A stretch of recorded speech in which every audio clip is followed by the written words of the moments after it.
Doctor Amol Kolhe जे आज आपल्या सर्वांचे खासदार आहेत आणि पुढचे 5 वर्ष सुद्धा ते आपले खासदारच राहणार आहेत। त्यांच्या या प्रचाराच्या सभेनिमित्त इथे उपस्थित असणारे आपल्या सर्वांचे नेते आज महाराष्ट्राच्या हितासाठी जे स्वतः लढत आहेत, जे दिल्ली समोर झुकले नाहीत, पण दिल्लीला मात्र आज गुडघ्यावर आणणारे आपले आदरणीय पवार साहेब, जयंत पाटील साहेब, राजेशजी टोपे साहेब, इथे उपस्थित असणारे अनिलजी देशमुख साहेब, अशोक बापू जानकर साहेब, उपस्थित सर्वच मान्यवर पदाधिकारी, सर्व पक्षाचे मित्र पक्षाचे पदाधिकारी, कार्यकर्ते, पत्रकार, इथे उपस्थित असणारे सर्वच स्वाभिमानी नागरिक बंधू आणि भगिनींनो, खरं तर गेले काही दिवस पवार साहेबांची तब्येत ही बरी नाहीये। सुप्रियाताई असतील, आम्ही सर्वजण त्याला विनंती करतोय की साहेब थोडी विश्रांती घ्या, पण तुम्हाला माहिती आहे पवार साहेब कधी स्वतःचा विचार करत नाहीत। पवार साहेब कोणाचा विचार करतात तर या महाराष्ट्राचा आणि महाराष्ट्रामध्ये असणाऱ्या स्वाभिमानी जनतेचा विचार करतात। ते आम्हाला सांगतात, ठीक आहे डॉक्टरांनी मला सांगितलं, औषधं मला दिलीत, पण मी जर थांबलो, मी जर आज प्रचारात गेलो नाही, तर ही जी पुढे असणारी ही भाजपची शक्ती आहे, ज्या शक्तीने या महाराष्ट्रामध्ये असणाऱ्या सामान्य लोकांचं नुकसान 2014 पासून केलं, त्या भाजपच्या महाशक्तीला कुठेतरी ताकद मिळेल आणि या इलेक्शनमध्ये जर काही चुकीचं घडलं आणि दुर्दैवाने भाजपचे जे काही उमेदवार आहेत नाही तर त्यांचे मित्र पक्षाचे उमेदवार जर चुकून निवडून आले तर आपल्या या महाराष्ट्राचं खूप मोठं नुकसान होईल। त्यामुळे मी आजारी असलो तरी माझ्या लोकांसाठी मला लढायचंच आहे, मी कोणाचं ऐकणार नाही, पण मी लढण्यासाठी तयार आहे। हे आहेत आपले पवार साहेब। आम्ही विनंती केली, पण तुम्ही विनंती करून बघा ते ऐकतात का, पण ते ऐकणार नाही, कारण त्यांना माहिती ही लढाई विचाराची आहे। या लढाईमध्ये आपल्या सर्वांसमोर एक बलाढ्य शक्ती आहे, त्या शक्तीकडे पैसा आहे, दबाव तंत्र आहे, सत्ता आहे, आणि आपल्याकडे काय आहे तर आपल्याकडे निष्ठा आहे, आपल्याकडे स्वाभिमान आहे। आणि आज आपण सर्वजण का एवढ्या मोठ्या शक्तीच्या विरोधात लढू शकतो, कारण का आपण सर्वजण एक आहोत आणि स्वाभिमानाने त्या ठिकाणी लढत आहोत। आणि या सभेमध्ये आल्यानंतर, इथं तुमच्या सर्वांकडे बघितल्यानंतर एक वेगळ्या प्रकारची प्रेरणा इथं मिळते, ऊर्जा मिळते। आजच इथं आपल्या सर्वांना सांगतो की डॉक्टर अमोल कोल्हे या इलेक्शनमध्ये कमीत कमी 3 लाखांनी निवडून येणार म्हणजे येणार। प्रश्न या लोकसभा मतदारसंघाचा नाही, प्रश्न आहे शिरूर मतदारसंघाचा। इथं बापूंनी सांगितलं 50,000। बापू गेल्या वेळेस आपण जेव्हा लढलो होतो तेव्हा आपला पक्ष आपल्या बरोबर होताच, काँग्रेस होतच, पण एक पक्ष यंदा आपल्या बरोबर अधिकचा आलाय, तो म्हणजे शिवसेना उद्धव ठाकरे साहेब।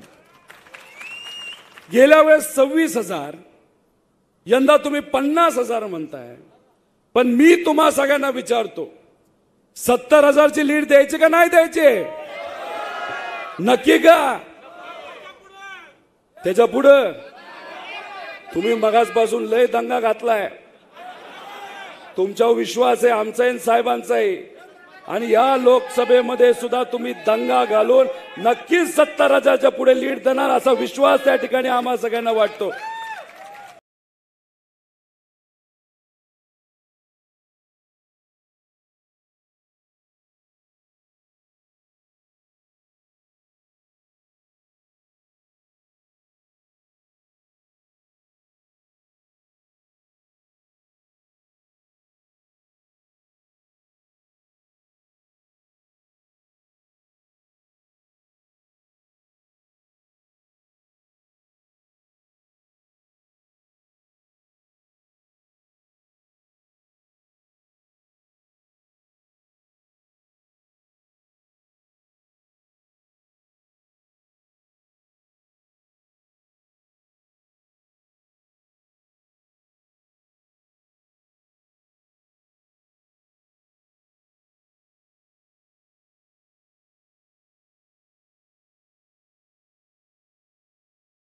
रॅपिडोवर लोएस्ट प्राइस कॅप गॅरंटीड, नाही तर डबल पैसे तुमचे गॅरंटीड. डबल गॅरंटी, गॅरंटी बर guarantee, lowest price guarantee. Skill development and IT is here. Under his leadership and vision of Prime Minister Modi ji, the whole sector has seen big growth over the last several years. और हमारे साथ हमारे साथी श्री जफर इस्लाम जी भी हैं, जो भी है और who understand business and finance. Friends, आज का विषय है महत्वपूर्ण इसलिए है कि पिछले 10 वर्ष में मोदी जी के कार्यकाल में जिस तरह से भारत की अर्थव्यवस्था को मजबूती प्रदान की गई है, 2013-14 में जब भारतीय जनता पार्टी मोदी जी की सरकार बनी थी तो Indian economy was considered to be laggard and it was a global concern. पूरा विश्व इस बात की चिंता कर रहा था कि क्या भारत की इकोनॉमी की जो हालत है वो पूरी वर्ल्ड की इकोनॉमी को पीछे खींच के लेके जाएगी. वहां से पिछले 10 साल में today Indian economy is not only catalysing our domestic growth but is also a growth engine for the world economy. इस स्थिति में 10 साल से हमारी अर्थव्यवस्था मोदी जी के नेतृत्व में पहुंची है और पहला 5 साल का जो कार्यकाल था उसमें लीगेसी इंडिया असतील आम्ही सर्वजण त्याला विनंती करतोय की साहेब थोडी विश्रांती घ्या. पण तुम्हाला माहिती आहे पवार साहेब कधी स्वतःचा विचार करत नाहीत. पवार साहेब कोणाचा विचार करतात तर या महाराष्ट्राचा आणि महाराष्ट्रामध्ये असणाऱ्या स्वाभिमानी जनतेचा विचार करतात.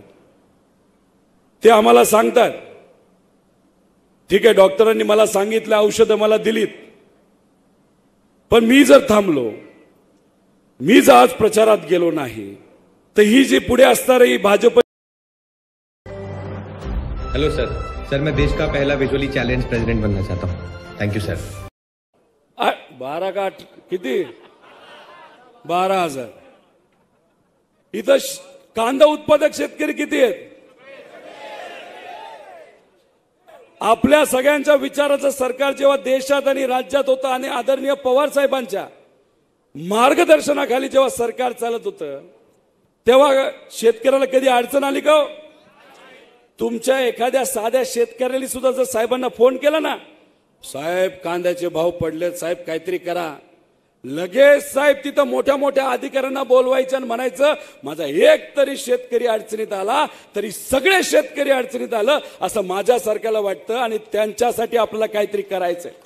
लगेच साहेब काय करायचे? कांदा भारताच्या बाहेर पाठवायचे. मग हे भाजपचे काही नेते कांदा गळ्यात घालून तिथं आंदोलन करायचे. साहेब त्यांच्याकडे बघायचे आणि फक्त हसायचे. साहेब जेव्हा हसतात लय डेंजरस असतात. त्यामुळे आंदोलन करणारा असं वाटलं अरे साहेब हसले आता फसले साहेब. साहेब आज जाऊन काय म्हणतात, मी एक्सपोर्ट चालू केलाय, निर्यात चालू केली आणि माझ्या कांदा उत्पादक शेतकऱ्याच्या हातामध्ये जर 4 रुपये अधिकचे मिळत असतील, सरकार गेलं तरी चालेल, पण माझा शेतकरी जगला पाहिजे. हे आपले पवार साहेब. एका एकरामध्ये किती आपण उत्पादन करतो? 10 टन. आमच्याकडे 15 टन काढतात. तुमच्याकडे किती काढतात? 20 टन. चला 20 टन तुमचं. मध्ये जेव्हा 40 रुपयाला भाव गेले होते, जो काय कांदा आपण पेरला होता आपल्या शेतामध्ये, त्या कांद्याकडे बघून लहान तरी असेल स्वप्न बघत होतो का नव्हतं आपण? अरे 20 टन आहे, 4 महिन्यानंतर कांदा आपल्या हातात येईल, मग मार्केटमध्ये आपण जाऊ आणि 40 रुपयाला विकू, म्हणजे एका एकरात आपल्याला किती मिळणार? 8 लाख रुपये. का गणित चुकतंय? चुकतंय का? पण झालं असं की कांदा आपल्या हातात आला, तो घरी आणला, मार्केट पर्यंत आपण जायला निघालो आणि मोदी साहेबांनी काय केलं? निर्यात बंद केली. 40 रुपयावरनं मार्केट कितीला आले? आता 10 रुपयाला आला असं समजू. कितीचं नुकसान झालं? 30 रुपयाचं. मोदी साहेब म्हणतात, भाजप म्हणते आणि त्यांचे आत्ताचे मित्र मंडळी काय म्हणतात? 6,000 देतो ना आम्ही शेतकऱ्याला. पण एका एकरातून कांदा उत्पादकाचं किती नुकसान झालं? 30 रुपये पडल्यामुळे 6 लाख रुपयाचं नुकसान झालं. काय साधं स्वप्न होतं आपलं? अर्धवट घर राहिले, त्याचं प्लास्टर करायचंय. घर बांधलंय पण दरवाजा घ्यायचा राहिलाय.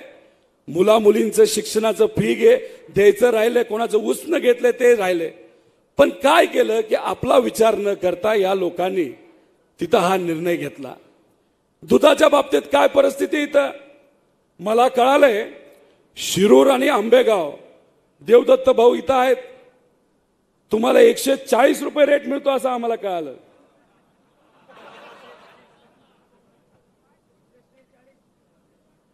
₹5 मिळालं का तुम्हाला? अनुदान मिळालं का? बरं, अनुदान मिळालं नाही ते बरोबर आहे. बरं, ते अटी बघितलं का? अटी म्हणजे कुटुंब फोडायला अटी आहेत का यांच्या? नाही. पार्टी फोडायला अटी आहेत का? नाही. पण शेतकऱ्याला मदत करण्यासाठी अटीच अटी. सॉरी, मी चुकलो. कुटुंब आणि पार्टी फोडायला एकच अट, तुरुंगापेक्षा भाजप बरा. आता माझ्या शेतकऱ्याला तिथं 5 रुपये जर तुम्हाला देता येत नसतील, तर मग तुम्ही सत्तेत कोणासाठी गेलाय? तुम्ही कोणाच्या विकासासाठी गेलेला आहे? अहो, आंबेगावचे जे नेते आहेत त्यांच्या एका मित्राची कंपनी आहे. काय कंपनीचं नाव मी विसरलो. पराग इथून दूध घेत नाही ना? बर, ती पराग नावाची जी कंपनी आहे, त्यांनी जे आदिवासी समाजाची लहान मुलं आहेत त्या मुलांना सरकारकडनं दूध दिलं जातं. आणि मग त्या कंपनीला सरकारने एक कॉन्ट्रॅक्ट केला. 1 लिटरला किती रुपयाला दूध विकते माहिती? ती कंपनी 143 रुपये. खर्च किती? 50 रुपये. नफा किती? 90 रुपये. आणि 10 महिन्यामध्ये त्या कंपनीली त्या कॉन्ट्रॅक्टच्या माध्यमातून किती मलिदा कमवला माहिती का? 90 कोटी रुपये. आपल्या या मतदारसंघाला दर महिन्याला शेतकऱ्याला जर 5 रुपये द्यायचे झाले सगळ्या शेतकऱ्याला, तर 5 कोटी रुपये महिन्याला लागतात. मग 90 कोटी रुपये एका कंपनीला तुम्ही तिथं देता, त्या शेतकऱ्याकडनं तुम्ही 24 रुपयाला दूध देता.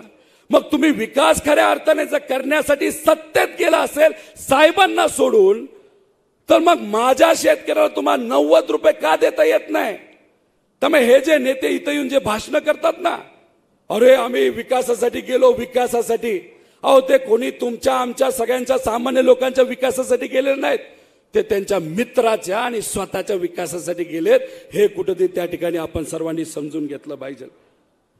अहो, हे उमेदवार डॉक्टर अमोल कोल्हे यांच्या विरोधातले एका वर्षामध्ये किती पार्ट्या बदलल्या त्यांनी? 3 पार्ट्या. मोदी साहेबांसारखी सवय, 2 भाषणं असतील तर 3 वेळा कपडे बदलतात. तसे हे आढळराव साहेब आहेत. अहो, 6 महिन्यापूर्वी त्यांची एक क्लिप माझ्याकडे आली. त्यांनी ओपन चॅलेंज कोणाला केलं होतं?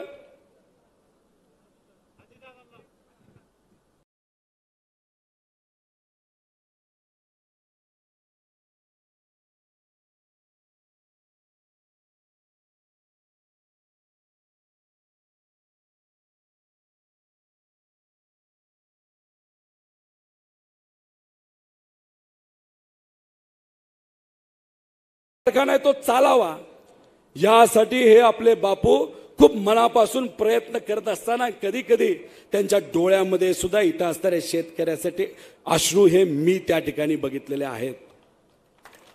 काही लोक म्हणतात बँकेली नाही दिलं, बँकेली नाही दिलं. अहो, या कारखान्यापेक्षा काही असे कारखाने आहेत जे फक्त डब्बा चालत सुद्धा नाही. अशा कारखान्याला 150 कोटी रुपये तिथं दिलेले आहेत. आणि मग या कारखान्याला सगळं निकष बसत असताना सुद्धा पैसे वेळेवर मिळाले नाही आणि दुर्दैवाने तो कारखाना चालू शकला नाही. त्याचं खरं कारण तुम्हा सर्वांना सांगतो. दौंड तालुक्यामध्ये एक फार मोठा प्रायव्हेट कारखाना आहे. त्यांनी आता नुकतीच कॅपॅसिटी वाढवली आहे. असं म्हणतात 18,000 कॅपॅसिटी त्याची झालेली आहे. आणि मग त्याला ऊस कुठून आणायचा असं तिथं असणाऱ्या काही मोठ्या मोठ्या नेत्यांना प्रश्न पडला. आणि मग त्यांना कुणीतरी मार्गदर्शन केलं की अशोक बापूंचा कोऑपरेटिव्ह कारखाना जर बंद पडला तर मग दौंड प्रायव्हेट कारखान्याच्या ज्या टोळ्या आहेत त्या या भागामध्ये आपल्याला टाकता येतील. आणि जर टोळ्या इथं पडल्या मग आपला वाढीव कॅपॅसिटीचा कारखाना हा चालू शकतो. त्यामुळे खरं कारण हे बापूंना अडचणीत आणण्याचं तसं नव्हतं.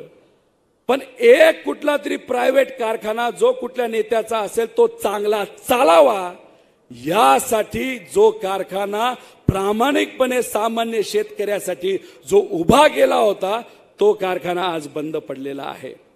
त्यामुळे मी तुम्हा सर्वांना विचारतो, हे जे स्वार्थी राजकारण जे चालू आहे त्याला तुम्ही समर्थन करता का?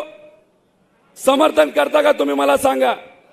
मग अशा पद्धतीने फक्त स्वतःचा विचार करत असल्यामुळे तुम्ही एका कोऑपरेटिव्ह कारखान्याला जर बंद पाडत असाल तर लोक त्याचा जे काय उत्तर आहे ते लोकशाहीच्या माध्यमातून या लोकसभेला या विधानसभेला दिल्याशिवाय राहणार नाही. बरोबर का नाही?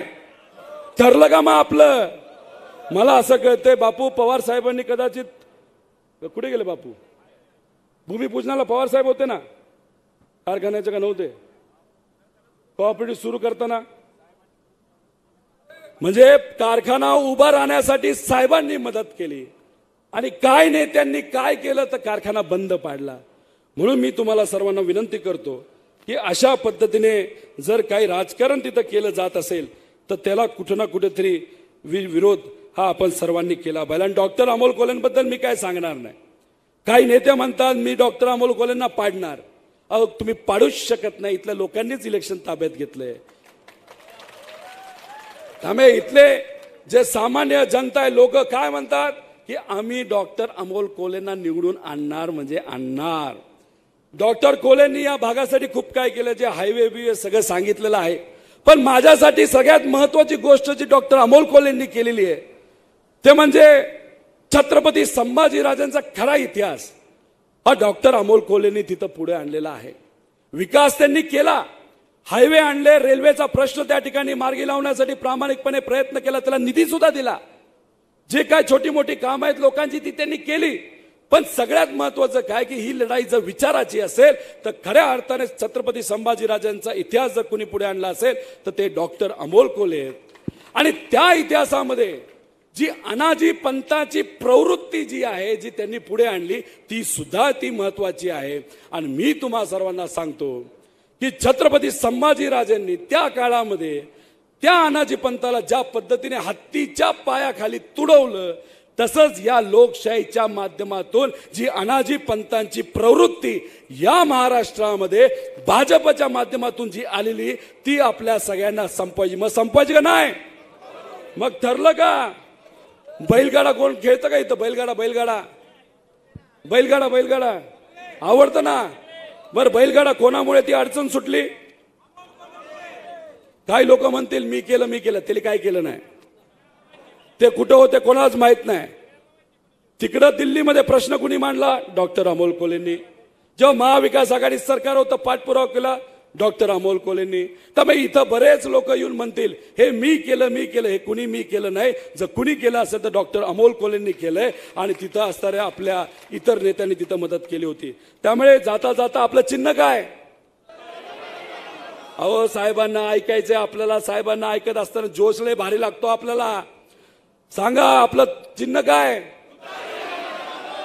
लढायला तयार आहोत का? अहो पण पुढून बरेच लाडू, पेढे, बर्फ्या असा मोठ्या प्रमाणात खर्च होणार आहे. त्याला आपण भुलणार तर नाही ना? नक्की का? मग इलेक्शन हातात घेणार का नाही घेणार? हात वर करून एकदा सांगा नक्की का? आणि अजून एक गोष्ट, 4 जूनला जेव्हा तुम्ही टीव्ही समोर बसाल तेव्हा गुलालाचं पोतं घेऊन बसा. त्याचं कारण एक तर डॉक्टर अमोल कोल्हे 3 लाखाली खासदार झालं, त्यासाठी थोडासा गुलाल खेळायचा. पवार साहेब जे महाराष्ट्रामध्ये फिरत आहेत त्यांच्यामुळे आणि उद्धव ठाकरे साहेब आणि इतर काँग्रेसच्या नेत्यांमुळे कमीत कमी 35 खासदार हे आपले महाविकास आघाडीच्या महाराष्ट्रामध्ये निवडून येणार.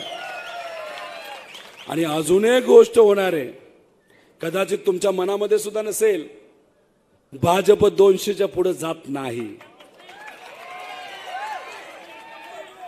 आणि या देशामध्ये आकड्याचा खेळ जर कोणाला कळत असेल आणि सगळ्या मित्र पक्षाला एकत्र या देशामध्ये कोण आणू शकतं आणि भाजपला सत्तेच्या बाहेर कोण ठेवू शकतं, फक्त एकच नाव आहे, तो म्हणजे आपला मराठी माणूस शरदचंद्र पवार साहेब.